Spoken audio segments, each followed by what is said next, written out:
Hi, my name is Rosie Braun, and I would like to tell you about the goodness of God. First of all, He is wonderful. He is with me. He goes before me. He's behind me. He's at my right, on the left, above me, and below me. And I have never felt as safe right now as I have in my whole life. I am at a place where the page is turning in my life and new and exciting things are going to be happening. But the wonder of it all to me is that as in my mind's eye, I see the page turning. For the first time in my life, I see the Lord on the empty page that I'm turning to. He has made His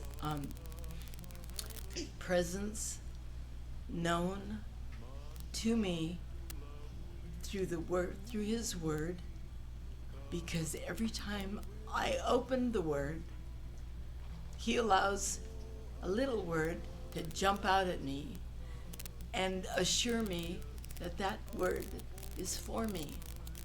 I never knew that before, and it's a beautiful thing. It's a beautiful thing.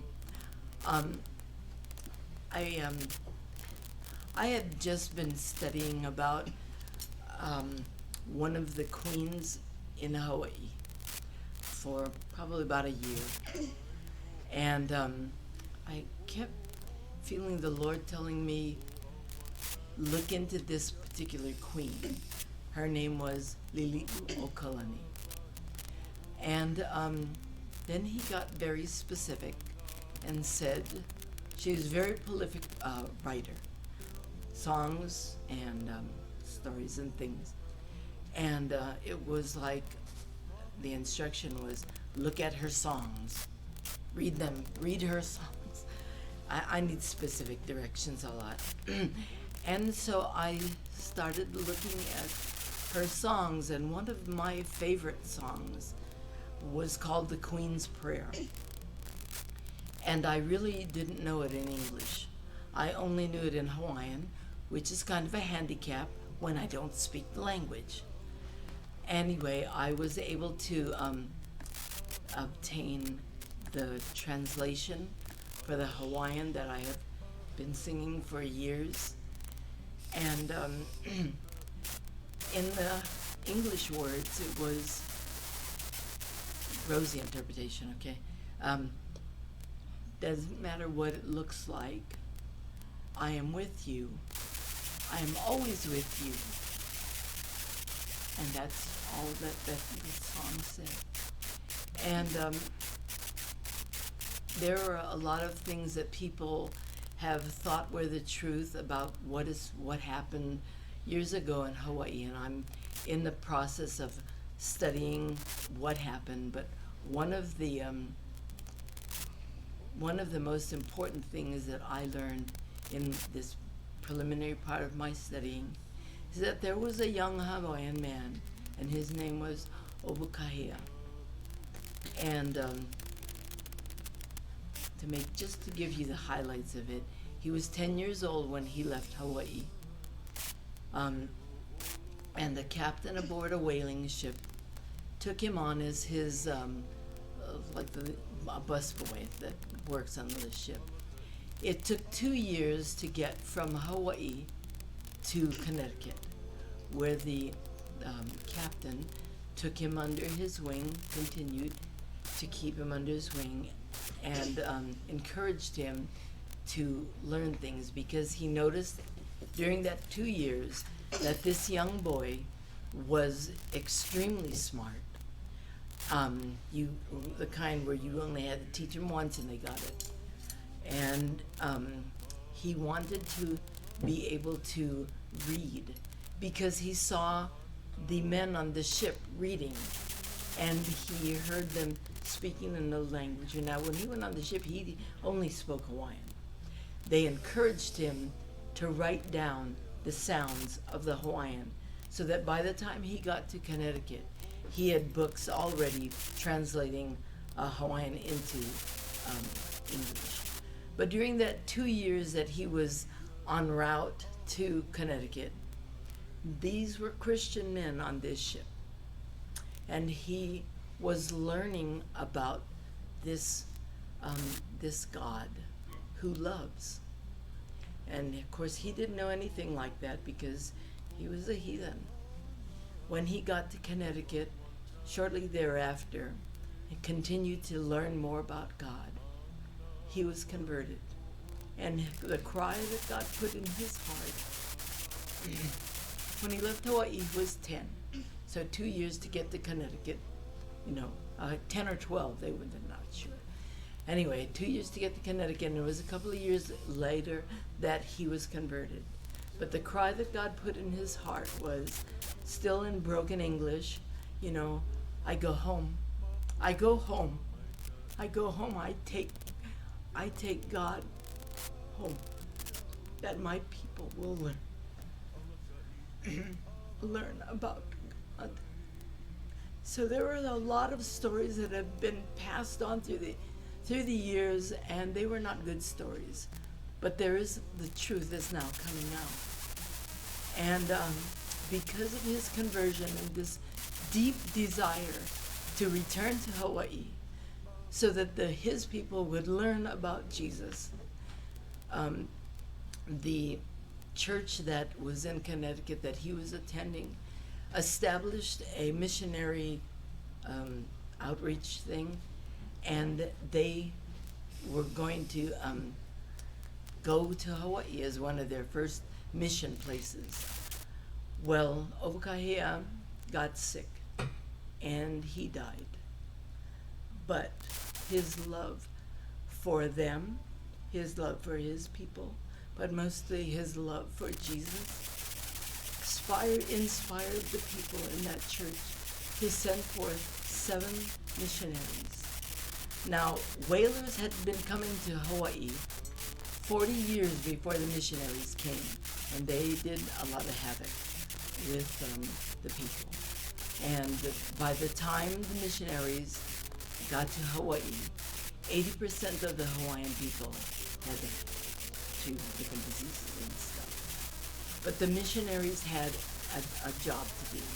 They were going to teach the people.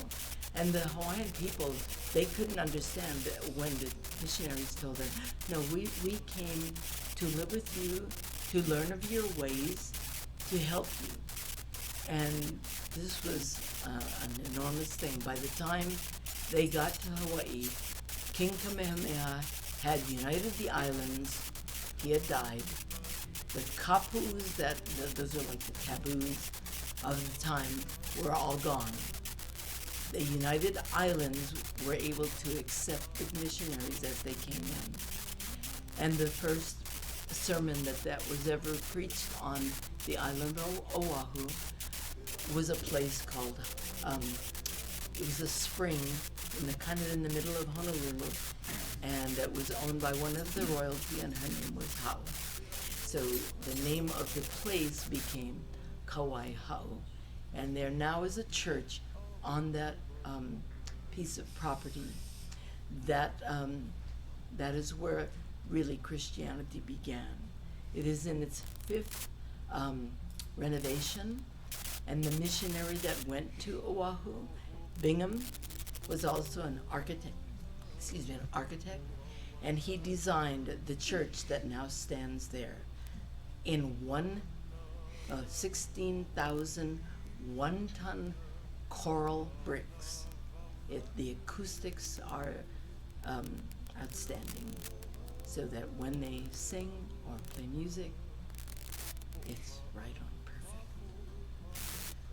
But when they were done, let me go back 1 second. They were teaching them to write their language because Obukahia had done that, put it in a little booklet that he had. So the first thing that was ever printed in Hawaiian in Hawaii were the words Aloha Keakua, and it means God is love. When they finished translating the entire Bible from English to Hawaiian, they told the people our job here is done. You now know the word. You are Christians, and they left. So all of the stuff that happened after the missionaries left, that was not a result of the missionaries. And that, to me, is one of the most important things that I learned, because God had a purpose for Obukahia, even though he never got back home to Hawaii. They came, the missionaries came, taught the people so that they can love Jesus. All of the ali'i, that's the Hawaiian word for kings or royalty people, they were taught from the very beginning of their schooling. Their text was the Bible, and that's what they learned. So when Queen Liliuokalani became queen because of the death of King Kamehameha III, there was an uprising within the people. The Hawaiian people who had been converted did not want annexation, but the businessmen who were there 40 years prior to the missionaries, they did. And so a bunch of stuff happened. But I think for me the most important thing was that when Hawaii embraced Christianity, it was because God embraced the Hawaiian first. And to me that was a very, very precious thing. That my Hawaiian family is one of the 20% that was left on one of the islands. And this new page is that I get to go back. I'm sending him. I mean, the Lord is sending me to go back. And I can tell people about my Jesus and how wonderful he is. That's just one of the miracles that God has done in my life. And so to me, I say to you, aloha, ke akua, ame ke aloha. God is love, and I give you my love.